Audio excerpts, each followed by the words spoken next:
Hello students, देखिए आगे है इसमें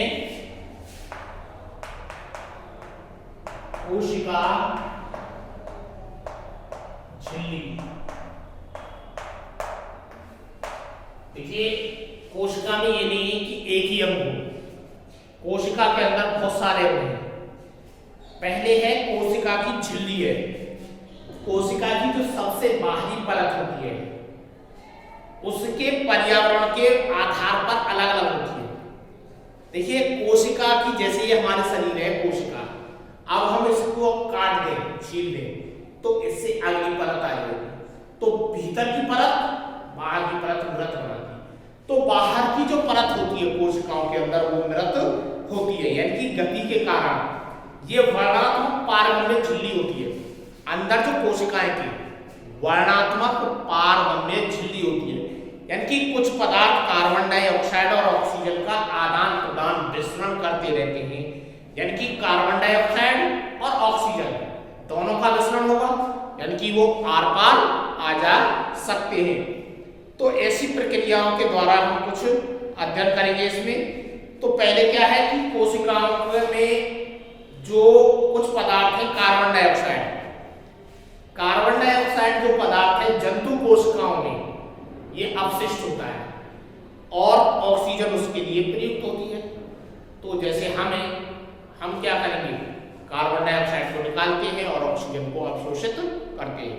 तो कार्बन डाइऑक्साइड हमारे लिए अवशिष्ट हो गई और ऑक्सीजन हमारे लिए लाभदायक हो गई।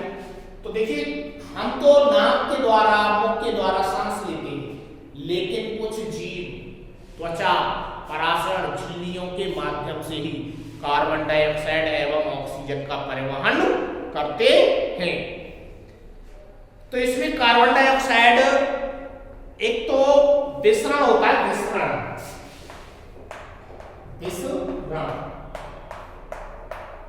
विसरण का माध्यम होता है विसरण, पराशरण पारगम्य झिल्ली के इधर उधर आने जाना।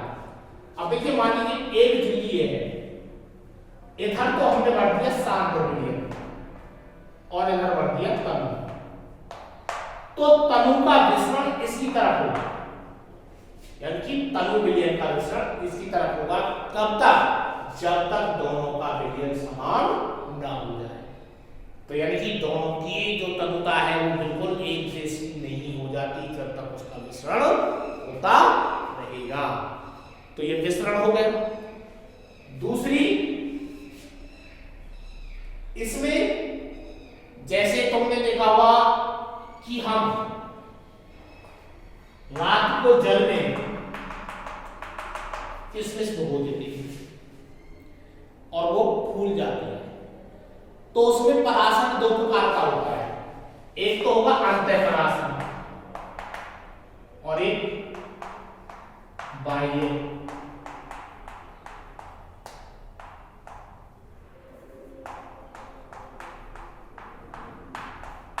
एक बाहर अंतर पराशर क्या है? जैसे किशमिश है, किशमिश को हमने पानी डाल दिया तो वो फूल जाएगी, तो उसके अंदर क्या है? सांद्र है। तो पानी क्या हुआ? तनु उसके अंदर प्रवेश कर गया उस पारगम्य झिल्ली से। अब बाह्य पराशर कैसे?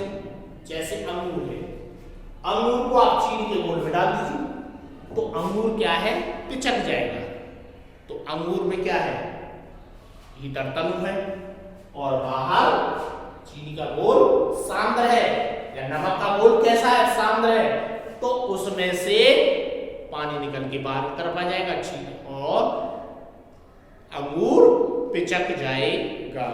तो इस प्रकार से ये पराशर है, यानी कि कम सांद्रता से, यानी कि जो अधिक सांद्रता, कम सांद्रता वाला विलयन अधिक सांद्रता की तरफ प्रवाहित होता है, इसे कहते हैं हम विसरण। अब देखिए कोशिकाओं में ऐसा माध्यम होता है सांद्रता के संपराशरण।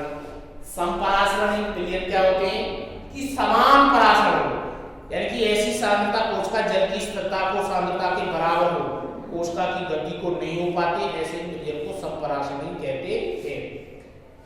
दोनों तरफ आता और जाता हो, अंदर बाहर आना परासरणी कहेंगे, यानी कि समान है, इधर भी जा रहा है झिल्ली के, इधर भी जा रहा है।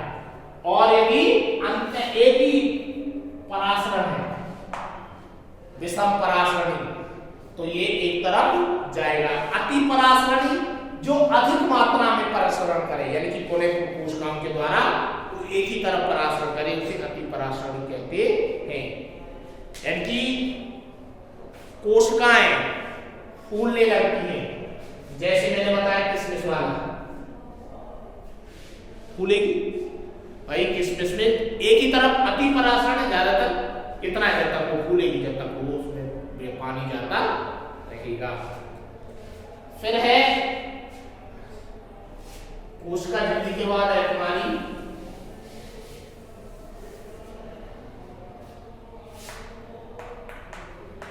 कोशिका भित्ति। कोशिका भित्ति भी है, मतलब कोशिका जो भित्ति होती है वो सेलुलोज की बनी होती है, सेलुलोज के द्वारा बनी होती है। किसी की क्यूटिकल की बनी होती है, जैसे कवकों की बनी होती है। ज्यादातर पादपों में जो कोशिकाएं की भित्ति बनी होती है वो सेलुलोज की बनी होती है।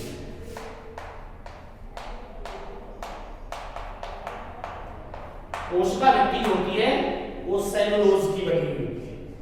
इसी के द्वारा पदार्थों की संरचनात्मक दृढ़ता को प्रदान करती है। यानी कि परासरण द्वारा, पानी के द्वारा, मान लीजिए भित्ति है और इस भित्ति का काम है, ये 3 लेयर होते हैं कोशिका के अंदर। कोशिका भित्ति जो बनी होती है वो 3 लेयर होते हैं। देखिए कोशिका का एक संरचनात्मक चित्र बना देता हूं मैं, उसके आधार पर मैं कौन कौन से अंग होते हैं। जैसे कोशिका है,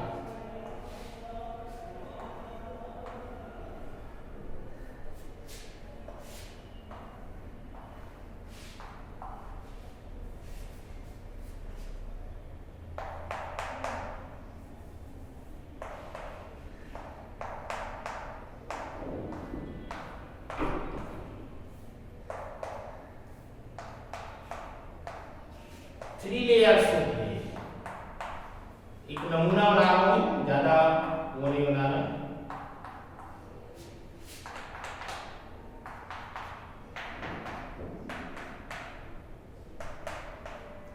ये 3 लेयर्स होती है।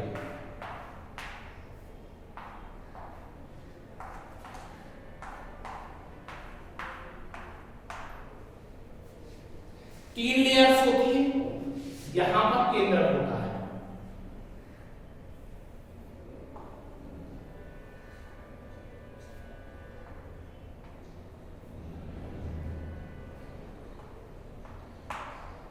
केंद्र कहाँ होती है, इसके अंदर क्रोमेटिन धागे पड़े हुए होते हैं।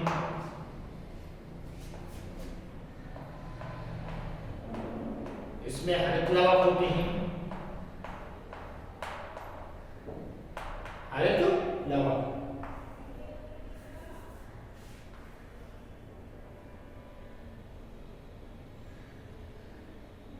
माइटोकॉन्ड्रिया होती है,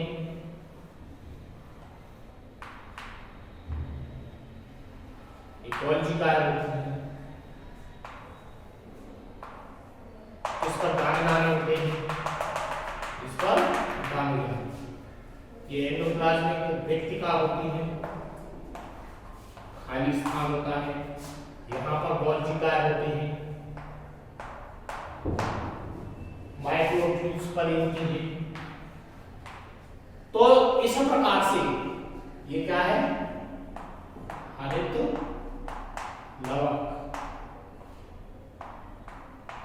अंतः प्रद्रव्यी जालिका, रेक्टिका,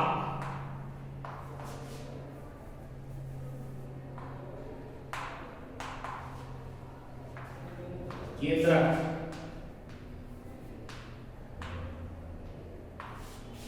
ये केंद्रिका,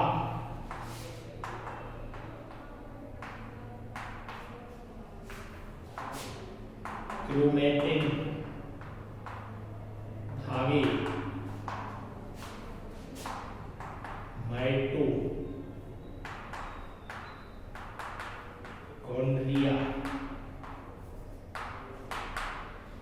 पर जो दानेदार इसमें होते हैं वो राइबोसोम्स, राइबोसोम,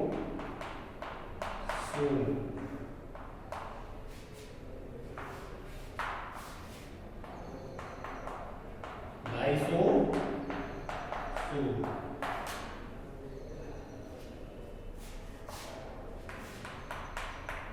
गोल्जी का, ये गोल्जी का है। तो इस प्रकार से ये कोशिका होती है, यानी कि कोशिका जो है, अब ये देखिए हर माइटोकॉन्ड्रिया है, गोल्जी का, एंडोप्लाज्मिक रेटिकुलम, मृत का है, ये सारे होती है। ये क्या होती है?